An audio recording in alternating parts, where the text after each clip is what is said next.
তো এতগুলো হার্ট কথা বলতে গেলে আমাদের কিন্তু জানা দরকার আছে আসলে মে দিবসটা কি ঘটেছে। আপনারা এটা প্রত্যেকেই জানেন, আর এটা প্রতিনিয়তই আমাদের জানা উচিত, কারণ মে দিবসটাই হচ্ছে পৃথিবীর নিপীড়িত শ্রমিক শ্রেণী মানুষের একমাত্র জীবনের সাথে সম্পর্কিত অনুষ্ঠান বা সম্পর্কিত দিবস, জীবনের সাথে সম্পর্কিত দিবস এবং পৃথিবীর সব থেকে সেকুলার যে দিবসটা সারা পৃথিবীর সমস্ত চিন্তা মত তত্ত্বের বাইরের মানুষরা যে দিবসটাকে পালন করে সেটা হচ্ছে মে দিবস। পৃথিবীর ৮৬টা দেশে আজকে থেকে মে দিবস পালন হচ্ছে এবং পৃথিবীর ধর্ম সব কিছুর বাইরে যে সব মতের মানুষ এই মে দিবসটা পালন করছে, ফলে মে দিবসের তাৎপর্য খুবই গুরুত্বপূর্ণ। আপনারা জানেন যে ১৮৮৬ সালেই কিন্তু মে দিবস শুরু হয়। ১৮৮৬ সালের ১ মে একটা ঘটনা ঘটেছে, কিন্তু সেদিন থেকে কিন্তু মে দিবসটা শুরু হয়। এই দিনটাকে পালন করতে যে আবার অনেক তথ্য দেওয়া হয়েছে, তারপর আনুষ্ঠানিকভাবে এই দিনটা প্রতিষ্ঠিত হয়েছে যে এই দিনটা আমাদের পালন করতে হবে। ১৮৮৬ সালে কি ঘটছে আপনারা জানেন যে আমেরিকাতে শিকাগো শহরের এ মার্কেটে, অর্থাৎ এই মার্কেটে একটা ফ্যাক্টরি ছিল, বেকারি ফ্যাক্টরি, বিস্কুট ফ্যাক্টরি। তো তখন বুর্জোয়ারা, পৃথিবীব্যাপী বুর্জোয়াদের একটা উত্থান পর্ব চলছে এবং পৃথিবীতে বুর্জোয়ারা মানে ২ হাতে লুণ্ঠন করছিল সারা দুনিয়াতে।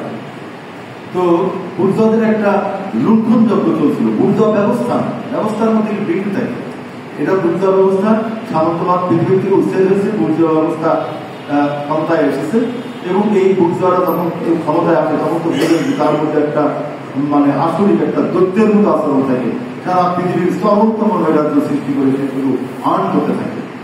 এবং সেই সময় ১৮৮৬ সাল পর্যন্ত সারা পৃথিবীর মানুষকে ২৪ ঘন্টা কাজ করা হয়।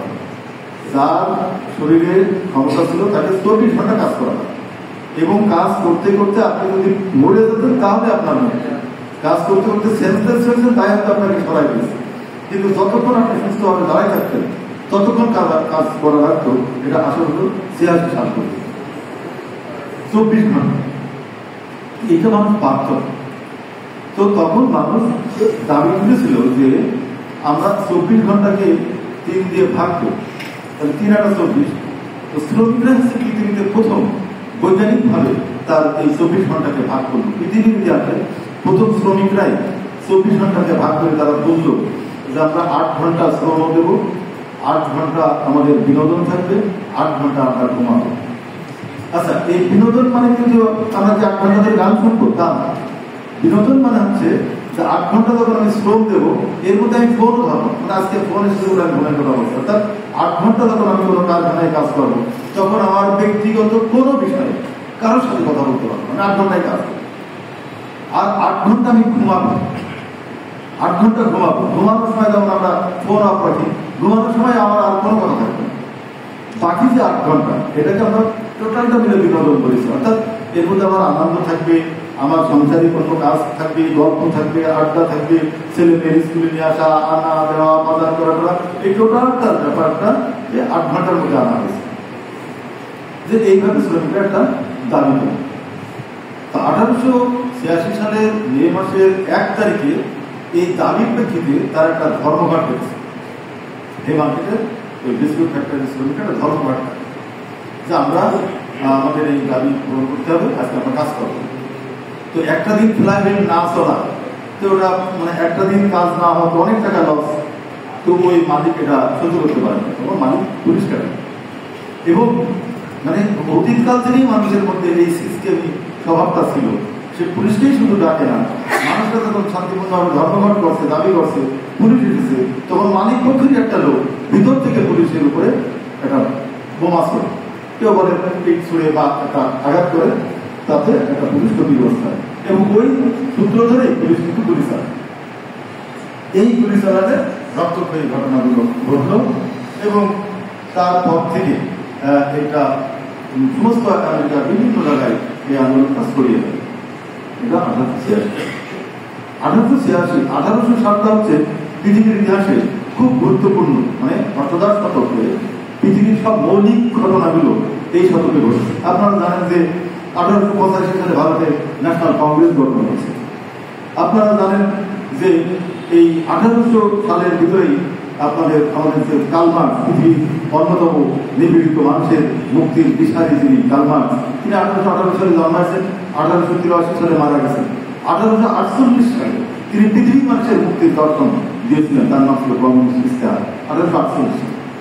আপনারা জানেন যে 1857 সালে 1757 সালে ইংরেজরা আমাদের ভারতবর্ষ দখল করেছিল, কিন্তু 1857 সালে 100 বছর পরে এসে চূড়ান্ত লড়াই হয়েছিল ভারতবর্ষে, যেটাকে বলা হয় পৃথিবীর প্রথম, মানে ভারতবর্ষের মানুষের প্রথম স্বাধীনতা সংগ্রাম। এটা হচ্ছে 1857 সালে। তো তার কয়েক বছর পরেই আমাদের ন্যাশনাল কংগ্রেস গঠন করতে হলো, অর্থাৎ সারা দেশে তখন কিন্তু অসংখ্য মানে বিপ্লবী সংগঠনের জন্ম হচ্ছিল। ব্রিটিশরা তাদেরকে বলতো যে সন্ত্রাসবাদী দল।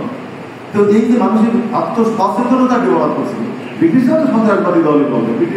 ব্রিটিশদের বিরুদ্ধে যারা লড়াই করেছে তাদেরকে ডাকাত বলেছে, চোর বলেছে, সন্ত্রাসী বলেছে, এখনো স্বৈরাচার ফাঁসিদের বিরুদ্ধে যে আন্দোলন করে তাদের তাকে চোর, ডাকাত, সন্ত্রাসী বলে। তো এটা ব্রিটিশরাও বলবে। তো এই অষ্টাদশ শতকে সারা পৃথিবীব্যাপী যখন এই ধরনের মানুষের প্রতি সচেতনতা কাজ করছিল, তো 1857 সালে এই 86 সালের 1 মে ঘটনার পরে 3 বছর পরে, অর্থাৎ 1889 সালে ফরাসি বিপ্লবের 100 বছর পূর্তি হয়। তো এই 100 বছরে আবার কমিউনিস্টরা আবার আন্তর্জাতিকভাবে একটা সংগঠন তৈরি করে, যার নাম কমিউনিস্ট আন্তর্জাতিক। সেই কমিউনিস্ট আন্তর্জাতিকের প্রথম মিটিং হচ্ছিল ফরাসি বিপ্লবের 100 বছর পূর্তিতে, অর্থাৎ 1886 সালের মে দিবসের ঘটনার ওই দিনের ঘটনার 3 বছর পরে কমিউনিস্ট আন্তর্জাতিক একটা প্রস্তাব আসে যে মে দিবসের এই দিনটাকে আমাদের আন্তর্জাতিকভাবে সারা পৃথিবীর নিপীড়িত মানুষের মুক্তির বা তার দাবি আদায়ের দিবস হিসেবে, আন্তর্জাতিক দিবস হিসেবে এটাকে পালন করা যায় কিনা। এটা প্রথম কমিউনিস্ট ইন্টারন্যাশনালে এটা প্রস্তাব আকারে আসে। এবং 1891 সালে আবার কমিউনিস্ট আন্তর্জাতিকের দ্বিতীয় মিটিংয়ে এসে এটা গৃহীত হয় তাদের, এবং তারপরে সারা পৃথিবীর রাষ্ট্রগুলোর কাছে এটা দাবি তোলা হয়। এবং দাবি তোলা হয় শুধু তাই না, কিন্তু রাষ্ট্রগুলো যখন গড়িমসি করে তখন এই দিনটা আসলেই শ্রমিকরা আন্দোলন করে এবং সেই আন্দোলনটা সহিংসতা হয়। তখন পৃথিবীর বুঝারা বললো না, এই সহিংসতার দিকে দেওয়া যাবে না। তখন বুঝারা এক ধরনের সারেন্ডার করে আন্তর্জাতিকভাবে তারা স্বীকৃতি দিল যে এই দিবসটাকে আন্তর্জাতিকভাবে পালন করা হবে এবং দিবসটাকে ছুটি ঘোষণা করা হবে। কিন্তু বুঝারা বললো ছুটি ঘোষণা করা হবে, ঠিক আছে, কিন্তু ওই দিনের বেতন দেওয়া হবে। তখন আবার পিছিয়ে ওঠে মানুষ, ছুটি আবার বেতন দেওয়া হবে না, তাহলে তো হলো। তখন আবার খুশি ওঠে এবং আবারও মানুষের রক্ত ধরাতে হয়। তারপরে আবার বৌদ্ধরা এসে সারেন্ডার করে, তারা বলে যে হ্যাঁ, এই দিন ছুটি দেওয়া হবে এবং একটা টাইম ওই দিনের বেতনটাও পেয়ে যাবে। তারপর থেকেই কিন্তু পৃথিবীতে এই দিবসটা এত তাৎপর্যপূর্ণ হয়েছে। তাহলে দেখেন, আজকে আপনি কিন্তু মে দিবসের সফলতা ভোগ করছেন, অর্থাৎ ছুটি ভোগ করছেন, কিন্তু এই দিনের বেতন কিন্তু আপনার কাটা যাচ্ছে। এখন মিল কলকারখানায় তো 8 ঘন্টা কাজ করলে তাদের তো বেশি মুনাফা হবে না, তারা তো সারা রাত দিন কাজ করাবে। তখন তাদের কি করতে হয়, নতুন করে ডে শিফট করে আবার ওই রাত্রেও যদি 8 ঘন্টা কাজ হয় তাহলে আবার শ্রমিক রাখতে হয়। আর এই শ্রমিক যদি ওখানে কাজ করতে হয় তাকে কি করতে হয়, যে 8 ঘন্টার পরে যদি সে কাজ করে তার প্রতি 1 ঘন্টার মূল্য হবে দিনের যে 8 ঘন্টা তার ডবল। তাই এইগুলো হচ্ছে অর্জন, রক্ত দিয়ে অর্জন। যে আমি যদি 8 ঘন্টার জায়গায় 9 ঘন্টা কাজ করি, তাহলে 8 ঘন্টা কাজের যে বেতন তার ডবল দেওয়া লাগবে, মানে ওখানে ঘন্টার ডবল দেওয়া লাগবে। এখন সে 4 ঘন্টা, মানে আরো 4 ঘন্টা বা সে বেশি কাজ করতে পারে, তার স্বাধীনতা। কিন্তু যদি আমাকে দিয়ে করাবো তাহলে কিন্তু আমার রেগুলার টাইমের থেকে ডবল দিতে হবে। এবং এইগুলো পৃথিবীর সভ্য বুদ্ধ রাষ্ট্রে এই সফলতা কিন্তু ভোগ করছে শ্রমিক, কিন্তু এবং আমরাও করছি। কিন্তু আমাদের দুর্ভাগ্য হচ্ছে আমরা এই ব্যাপারগুলো ভোগ করছি, কিন্তু আমরা এটার কৃতজ্ঞতা স্বীকার করছি। এটা হলো একটা সদল বললো না, তৈরি বলবো যে আমরা কি করলে আমাদের মালিক শ্রমিকের প্রতি সম্পর্ক ভালো হবে, অথচ আমার ডিমান্ড প্রতিষ্ঠিত হবে। হ্যাঁ, এইটাই হচ্ছে বিবেচনা, এটার নাম সফল। আমরা দেখেছি ভাই কি হচ্ছে, আমরা দেখেছি এই আমি যখন ছাত্র রাজনীতি শেষ করে ছিলাম, তারপর আমি কিন্তু আমার পার্টি থেকে ট্রেড ইউনিয়ন করার জন্য দায়িত্ব দেওয়া। আমি তখন যশোর জেলার ট্রেড ইউনিয়নের সঙ্গে সাধারণ সম্পর্ক। ট্রেড ইউনিয়ন করতে যে আমার বিচিত্র ঘটনা আমি চোখে দেখলাম। সেটা কি, যে এই এই শ্রমিকদের আন্দোলনটা নিয়ে আমরা শ্রমিক নেতারাই এটা মিস ইউজ করছি।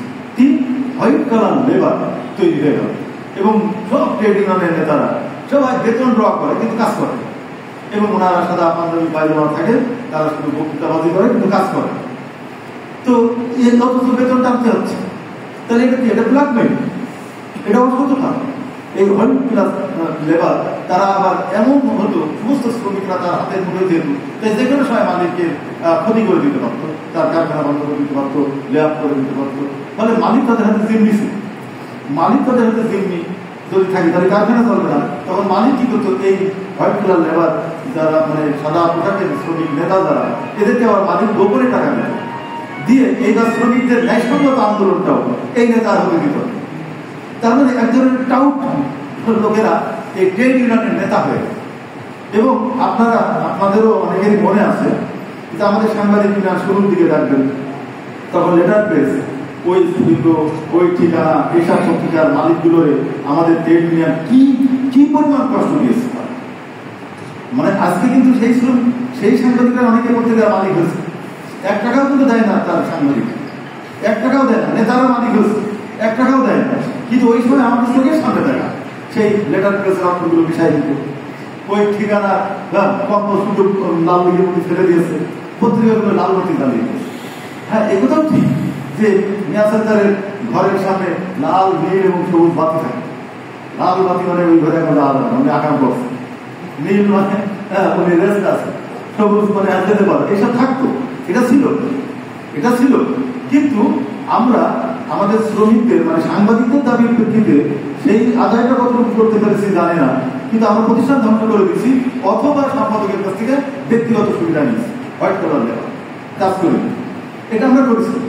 এবং এভাবেই বাংলাদেশে সমস্ত মিল কলকারখানাগুলো যেখানে হাজার হাজার লক্ষ লক্ষ শ্রমিক কাজ করতো, সেই শ্রমিকগুলো কিন্তু শেষ পর্যন্ত যখন মিল বন্ধ হয়ে গেছে তখন তারা বেকার হয়ে গেছে। কিন্তু এই সাদা কালারের পোশাকি নেতারা তার সাইকেল দিতে পারবে না, কিন্তু কারখানা ধ্বংস করে দিতে পেরেছে। আপনি যশোর থেকে খুলনা পর্যন্ত রাস্তার দুই ধারে শত শত ইন্ডাস্ট্রি ছিল। প্রতিটা ইন্ডাস্ট্রি এখন একটা মৃত সভ্যতার মতো, ঘরে প্লাস্টার হয়ে গেছে, ঘষে গেছে, বটগাছ হয়ে গেছে। সেখানে এখন শাল কুকুর বাস করছে, কলকারখানার জন্য এই যন্ত্রপাতিতে জং ধরেছে।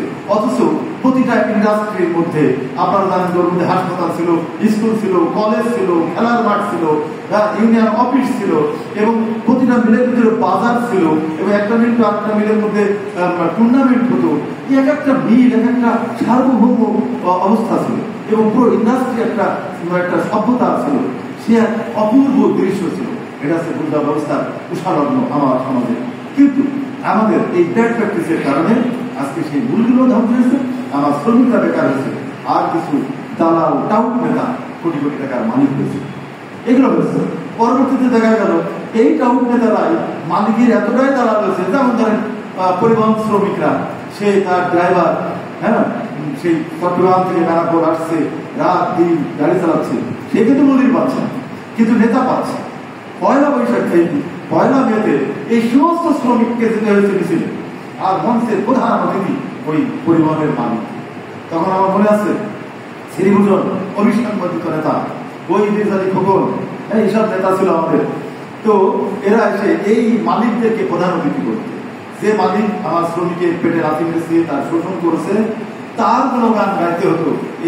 এই শহরে রোদে মিছিল করে দিয়ে তার গুণগান গাইতে হতো তার মঞ্চে অনুষ্ঠানে যে এইগুলো ঘটেছে। প্রতারণা ঘটেছে। আমি হোটেল শ্রমিকদের আন্দোলন করতে গেছি, সেখানে দেখেছি রোজার সময় ডিগ্রি জারি করে দেওয়া হলো যে ইসলামের পবিত্রতা রক্ষায় কোনো হোটেল চলবে না। আচ্ছা, ভালো কথা, হোটেল চলবে না, ইসলামের পবিত্রতা রক্ষা করতে হবে। কিন্তু রোজার শেষের পরের দিন তো এই শ্রমিকরা তার বাচ্চাদের সেমাই কেন্দ্র কি করে, তার বাচ্চাদের কাপড় কেন্দ্র কি করে, বোর কাপড় কেন্দ্র কি করে। ওরা দাবি তুলেছিল যে ভাই হোটেল তো আমরা বন্ধ করি, তুমি নির্দেশ দিয়েছো, রাষ্ট্র নির্দেশ দিয়েছে, মালিক বন্ধ করছে, ভালো করো, তাহলে আমাদের ওই 1 মাসের বেতন তো দিবা, আমি তো বন্ধ করি, তাহলে আমার বাচ্চার কি হবে এটা তো তুমি দেখলাম। তো সেটা না দেখলে আমার পক্ষে তো না ধর্ম পালন করা সম্ভব, না হোটেল বন্ধ করা সম্ভব। আমরা বললাম তাহলে তাকে 1 মাসের মুনাফা দিতে হবে, তাহলে সে হোটেল যাবে না। অন্যথায় কাপড় দিয়ে ঘিরে দাও, যেখানে যারা রাখে না বা বেতন নেই তারা খাবে, তাহলে তার শ্রমিক বেতন পাবে এবং সে তারিখটা হবে। এই দাবির প্রেক্ষিতে আমরা আন্দোলন করি। এবং সেই আন্দোলনে বা আমাদের যে লোকটা মানে সবচেয়ে বেশি ক্ষতি করেছে তার নাম ছিল হক। সে হচ্ছে আমাদের ওই কালেক্টিভ ক্যান্টিন চালাতো এবং সেই মূলত সমস্ত মালিকদেরকে শ্রমিকদের খরচ ছিল। আমরা সেখানে একটা করেছিলাম, সামনে একটা বিক্ষোভ সভা করছিলাম, আমি বক্তব্য রাখছিলাম যে ওকে দাবি আদায় বাধ্য করে। কিন্তু হক কি করেছিল, ভিতরে নিজে তার শ্রমিকদের দিয়ে ওই ভাঙচুর করে এবং সঙ্গে সঙ্গে তখন বিএনপি খালেদা জিয়া সরকার ক্ষমতা ভাঙচুর করে তার সঙ্গে সঙ্গে এখানে একজন দারোগা ছিল, দারোগা বস্তু, ও বিএনপি ছাত্র দলের নাকি ক্যাডার ছিল। যাই হোক, ওর সঙ্গে সঙ্গে এসে পিছন থেকে অর্ডার দেওয়ার ওখানে একটা বাড়ি দেয় এবং আমাকে গ্রেফতার করে। এটা আমাদের যে হোটেল ছিল ইমরুল ইসলাম মারা গেছে, ইমরুল ইসলাম আমি আমরা হাদিস আমরা ওই সময় ছেড়ে যাই এবং জেল থেকে শুনতে পারি আমাদের সাংবাদিক আপনাদের ইউনিয়ন ভেঙে যে আটটা ইউনিয়ন বানাইছে এই ফাঁসির সরকারের আমলে। এখন যশোর জেলার সাংবাদিক ইউনিয়ন বানাইছে, সমস্ত টাউটগুলো নিয়ে একটা ইউনিয়ন হয়েছে এবং তাদের নেতা উনি সেই হকের সাথে ওখানে বসে বসে মিষ্টি খেয়েছে না, টাকা নিয়েছে আমাদের চোখে উনি এবং হাবিব ভাই। এই যে লুম্পেন সাংবাদিক ইউনিয়নের নেতা বড় বড় কথা বলে এখনো বিএনপি ছাত্র ছায় আছে। খালেদা জিয়াকে বেইমান করেছিল কিন্তু যশোরের মহান নেতা তিনি তাকে এখনো পর্যন্ত রেখে দিয়েছেন। এই লুম্পেনটা বড় বড় কথা বলছে এখনো ফেসবুকে সহ্য করা যাচ্ছে। তো এই সব লুম্পেনদের যন্ত্রণায় সারা দেশের ট্রেড ইউনিয়ন মুভমেন্টটা একটা মুখ ছুড়ে পড়ছে। এই জন্য আমি আমার জীবনের একটা কথা বলি, আমি আরটিভি শুরু থেকে ছিলাম, আরটিভিতে কাজ করে আমি 4 লক্ষ টাকা পাই আরটিভি। যখন পুড়ে গেল, পুড়ে যাওয়ার পরে আমরা চাপ দিই, পুড়ে যাওয়ার পরে যখন বেঙ্গল গ্রুপ কিনলো, বেঙ্গল গ্রুপ তো আমাদের বেতন সহ কিনেছে এবং আমাদের বেতনগুলো দেওয়া দরকার। আমরা ঢাকাতে প্রথম মিটিং হলো, তো সবাই আমরা আমাদের পূর্বতন বেতনের কথা বলছি, কারণ আবার যেহেতু নতুন করে চালু হচ্ছে তা পূর্বতন বেতনের কি হবে কেউ কিছু বলে না। আমি বললাম যে ঠিক আছে আবার কাজ চালু হচ্ছে, ভালো কথা, আমাদের প্রতি মাসে বেতন পাবো, তা পুরোনো বেতনের কি হবে? তো ওই বেঙ্গল গ্রুপের চেয়ারম্যান বলছেন যে এত সাংবাদিকরা কেউ তো এটা বললো না, আপনি বলছেন। আর বললাম তারা অনেক বড় লোকের সন্তান, তাদের বাড়িতে খাদ্যের অভাব নেই, আমি গরিব মানুষ, আমি চুক্তিবদ্ধ আপনার খাতায় সই করেছিলাম আমার এই বেতন দেবেন, আমার পুরোনো আমি তো আগুন ধরাইনি, আমার পুরোনো বকেয়া দেবেন আর এই বেতন কিভাবে কি হবে? তো ওখানে একটা সিদ্ধান্ত হলো যে আগামীতে প্রতি মাসের বেতন মাসে পাবো আর বকেয়া বেতনের বকেয়া বেতনের 1 মাস করে সেটা অ্যাড করা হবে, তাহলে আমরা পেয়ে যাবো। বের হয়ে আসলাম, আসার পরে সাংবাদিকরা সব লড়াই হচ্ছে, টাউটরা যা হয় তখন সুবিধা হয়ে গেছে, এখন আবার লড়াই করেছে। তবে বেঙ্গল গ্রুপের চেয়ারম্যান বলছিলেন যে আপনি একমাত্র বেতনের কথা বলবেন আর অন্যরা তো বেতনের কথা বলেনি, বরং আমাদের টাকা দেয়। তার মানে কি কার্ড বেঁচে খায়, কার্ড ভাঙায় খায়, আমরা এই করছি মালিকরা পেয়ে বসে। আমি আসলাম, আসার পরে রিপোর্ট পাঠাই প্রমাণ যে পুরনো বেতন দেয়। তারপরে রাত 1টার সময় আমরা বলছে ফোন দিয়ে আমাদের তোফায় আমাদের যে মহিলা আমরা ধান কাটতে 1টার সময় বলছে ফোন দিয়ে সকালবেলা ধান কাটতে যাবে আপনার ছবি দিতে হবে। তা আমি গেলাম রে তুই কি ইউরোপ থেকে এসেছেন, ধান কাটায় তাদের কোনো ঘটনা আর এই ছবি দিতে হবে আগে টাকা পাঠাবেন, তারপর কোনো নিউজ পাবেন। আমি নিউজের চাপ দিলাম, অদ্ভুত ব্যাপার, আমার প্রেস ক্লাব আপনাদের ইউনিয়নের আপনাদের ইউনিয়নের রিপোর্ট পাঠানো শুরু করে দিয়েছে। আমি তো কোনো চাপ দিতে পারলাম না, আর কি আমি চাপ দিতে পারি রিপোর্ট পাঠানো শুরু, যারা বেশি পাচ্ছে ফ্রি পয়সা। তারপরে উনিও বড় অঙ্কের একটা টাকা পাঠিয়ে তারপরে দিতেছে কাজেরই সরে এসেছে। এখন আরেকটা ফালতু আছে, তার টাকা পয়সা লাগে না, কাঠমাট বেশি খায় আরো দেয়। তা আমরা তো এই করছি। তো এই ব্যাপারটা সম্পর্কে আইনস্টাইনের একটা বিখ্যাত লেখা আছে, কমিউনিজম। আইনস্টাইন বলছেন বুর্জোয়ারা জানেন আমার প্রতিষ্ঠানে 50 জন শ্রমিক লাগে, কিন্তু বুর্জোয়ারা কি করে এট এ টাইম বিজ্ঞাপন দেয় না আমার 50 জন শ্রমিক লাগে। ও কি করে বলবে যে আমার 10 জন শ্রমিক লাগে, কারণ বুর্জোয়া জানে লাইন আছে কিন্তু 500 লোক, তার কাজ দরকার, এই মুহূর্তে কাজ দরকার, যে কোনো মূল্যে কাজ দরকার। তো লাগে 50 জন, তার এক মুহূর্তে সে 50 জনের কথা না বলে বুর্জোয়া বলবে আমার 10 জন শ্রমিক লাগে, কিন্তু কাজ ছাড়া ও এক মুহূর্তে চলছে না। তাই এই 500 লোকের দরিদ্রের মধ্যে যা যে এসেছে সে কিন্তু ওই বেতন বাড়ানো নিয়ে বা বেতন কত দেবে এই নিয়ে আর বার্গেনিং করে না, কারণ এই মুহূর্তে যে কোনো একটা কাজ দরকার। ও বরং মানুষের সাথে গোপনে বলে স্যার আপনি তো ঘোষণা দিচ্ছেন বেতন 5,000 টাকা, তা আমার 5 না আমার 4 দিলেই বলে আমার কাজ করা। তার মানে শ্রমিকের কথা ছিল তার বেতনকে 10 কষাকষি করে বাড়ানো, কিন্তু বুর্জোয়া এমন পরিস্থিতি তৈরি করে যে শ্রমিক নিজে নিজের দাম কমায় এবং তার কিছুদিন পর আবার 10 জনের ঘোষণা দেয়। এই হচ্ছে বুর্জোয়া ব্যবস্থা। তো আজকে আমাদের বক্তব্য হলো যে আমরা ধরেন আমাদের পত্রিকায় আমি যখন লোক সমাজে কাজ করতাম, আমি যত সই করি তার জন্য ভাই হয়তো কিনা বলবে না আপনি কত টাকায় সই করেন আর কত টাকা ড্র করেন। আপনি কি জানেন যে যাতে আপনি সই করেন আমি 30,000 টাকায় সই করি আর আমি ড্র করি 5,000 টাকা। কিন্তু এই 30,000 টাকা দিয়ে ধরেন আমার এখানে শ্রমিক আছে, মানে সাংবাদিক সব মিলে আমার আছে হয়তো 20 জন। আমি 30,000 টাকা করে সম্পাদক হয়তো 50,000, আমাকে 20,000, আমাকে 30,000 এই করে আমি একটা বিরাট অ্যামাউন্ট আমার খরচ আছে। এইটা কিন্তু ওই পত্রিকা অফিস মানে সেন্ট্রালকে জানা না। তাতে করে এই পত্রিকা এ গ্রেডের না বি গ্রেডের না সি গ্রেডের এটা নির্ধারিত হবে। যদি পত্রিকা এত হাজার টাকা তার পার মান খরচ, তার এত শ্রমিক কাজ করে, এর প্রেক্ষিতে সে মান হয়েছে এ গ্রেড। খেয়াল করতে হবে সূক্ষ্ম জিনিস, পত্রিকার মান হয়ে গেল এ গ্রেড। যখনই পত্রিকার মান এ গ্রেড হবে তখন গভর্নমেন্ট যে পত্রিকাতে কাগজের ভর্তুকি দেয় সেই কাগজের বেশি সুবিধা উনি পাবেন। আর কি হবে, এই পত্রিকার 1 ইঞ্চি 1 কলামের দাম তা হবে, আর যেটা সি গ্রেড তার 1 ইঞ্চি 1 কলামের দাম তা হবে না। তাহলে ওনার জায়গার দাম বেড়েছে, পত্রিকার 1 ইঞ্চি 1 কলামের দাম বেড়েছে, ফলে বিজ্ঞাপন এত টাকা দিয়ে নেবে। তাহলে আপনাকে দিচ্ছে 5,000 টাকা, সই করা হয়েছে 30,000 টাকায়, এবং এই 30,000 টাকা দিয়ে পত্রিকা হয়েছে এ গ্রেড, তার 1 ইঞ্চি 1 কলামের দাম বেড়েছে, পত্রিকাটা এ গ্রেডের। সাংবাদিকদের দেখে এখন এসপি সাহেব উঠে দাঁড়ায় সম্পাদকদের দেখে, আর আর বিজ্ঞাপন বানানোর কাছে টাকা রয়েছে আর আমাকে দিচ্ছে কি কেন এই অফিসার কেন? এই জন্যই ট্রেড ইউনিয়ন হচ্ছে একটা bargaining agent. Trade union bargaining agent. Trade union কোনো দল করে না, ট্রেড ইউনিয়নের একটা আদর্শ থাকে। কিন্তু আমাদের দুর্ভাগ্য আজকে প্রতিটা ট্রেড ইউনিয়ন কোনো না কোনো রাজনৈতিক দলের অঙ্গ সংগঠন হয়েছে। যেমন সাংবাদিক ইউনিয়ন যশোর, এটা আমার বিএনপির অঙ্গ সংগঠন হয়েছে। এই সাংবাদিক ইউনিয়ন যশোরের পক্ষে কোনোদিন সাংবাদিকদের ভাগ্য পরিবর্তন করা সম্ভব, কারণ সে বিএনপির অঙ্গ সংগঠন হয়ে গেছে। এটা ছিল একটা জাতীয়তাবাদী চেতনার ইউনিয়ন, সেজন্য আমি আসছি। কিন্তু আজকে যদি অঙ্গ সংগঠনে যায় তাহলে বিএনপির কোনো অপমানের বিরুদ্ধে সে লিখতে পারবে না। এই জন্য লিখতে পারবে না। ইন দ্য মিন টাইম সাংবাদিকদের সামনে ক্যারিয়ার রয়েছে, প্রতিষ্ঠা রয়েছে, হ্যাঁ, কল্যাণ তহবিল রয়েছে।